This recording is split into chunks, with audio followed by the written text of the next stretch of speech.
I'm Dana Bash in Washington, where the state of our union is heartbroken. We begin this morning in Texas, where the situation looks increasingly dire after a torrential rainfall Friday that rapidly swelled rivers and in moments became a fast flood that swept away dozens of people, including more than 20 girls at summer camp. This morning, more than 50 people are confirmed dead. Local officials say they are still focused on search and rescue as President Trump sends his Homeland Security Secretary and additional resources to the area. Here with me now is Texas Congressman Joaquin Castro, whose district is under a disaster declaration. Thank you so much for being here. We are just so sorry for what is happening in and around your district. What is the situation like in the flood zone right now? Well, it's absolutely devastating. And, San Antonio is about an hour affected, but Barrett County is part of that disaster declaration. There are about 15 counties that are, and San Antonio also experienced flash floods in June that took the lives of about 13 people. So right now, there are 51 people, it looks like, who have been declared deceased, and still 27 young girls who are missing from Camp Mystic. And most of all, I think people are coming together. They're rallying to support the community and the families who have lost loved ones. It's been very heartening, I know, for everyone to see all the donations and the support that's come in, but just a complete tragedy. I mean, beyond. You mentioned the more than 20 girls still unaccounted for at Camp Mystic. It's a summer camp along the Guadalupe River and in nearby Kerr County.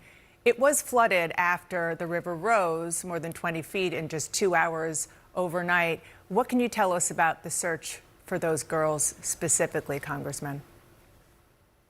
I mean, the effort is intense. The state has sent incredible resources. The local governments from different places, Austin, San Antonio, many others have sent first responders, just everything that we possibly can to help. I think obviously the priority is on making sure that those girls are found and are saved, and anybody else who may be missing at this point. And then I think after that, we have to figure out in the future how we make sure that it doesn't happen again. And there is more rain in the forecast to come.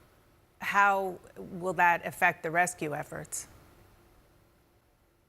Obviously, it does make it tougher if those rains start up again, especially if they're flash floods or just torrential rains. As I mentioned, we had a similar issue in San Antonio with flash flooding a few weeks ago, and there were 13 people in a matter of hours whose lives were taken. And so it does make it tougher if that water starts to rise again.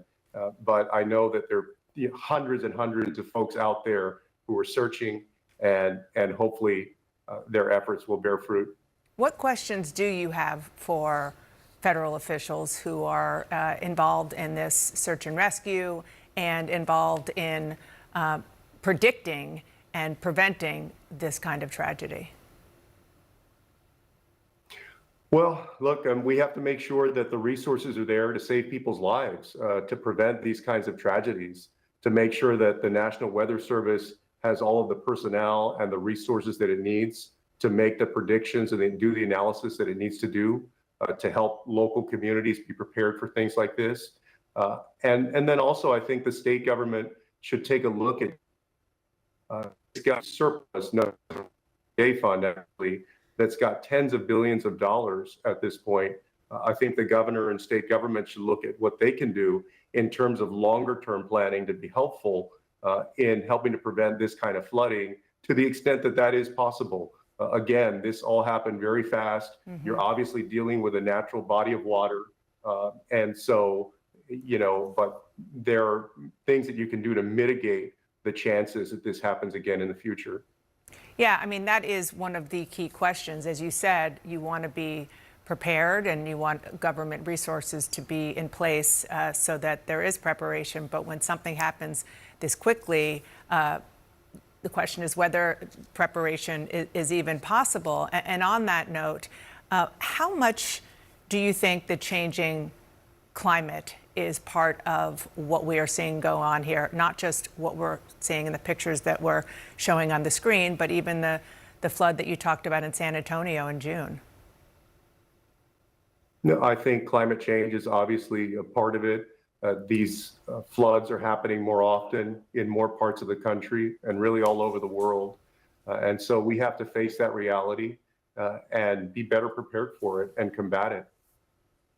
And just talking about the federal government and even the local government, 2 Texas National Weather Service offices involved in forecasting and warning about flooding on the Guadalupe River are missing some key staff members. A director of the NWS union told CNN that the Austin San Antonio office is missing a warning coordination meteorologist due to the Trump administration's buyouts.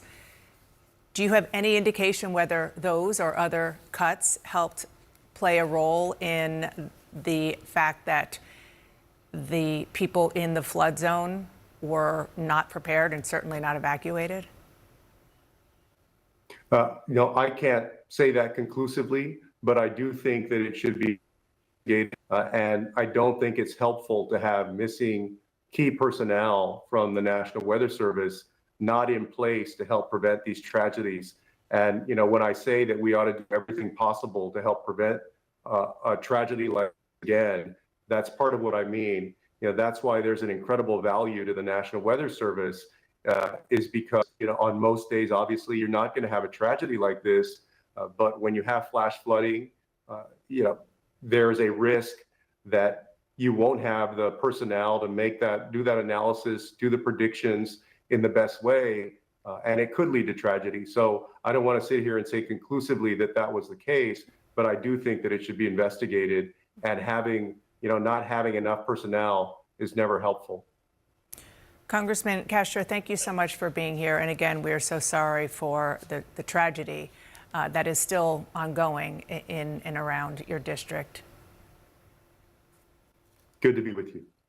And we are following all the latest out of the flooding in Texas. We will bring you every update we get as we get them.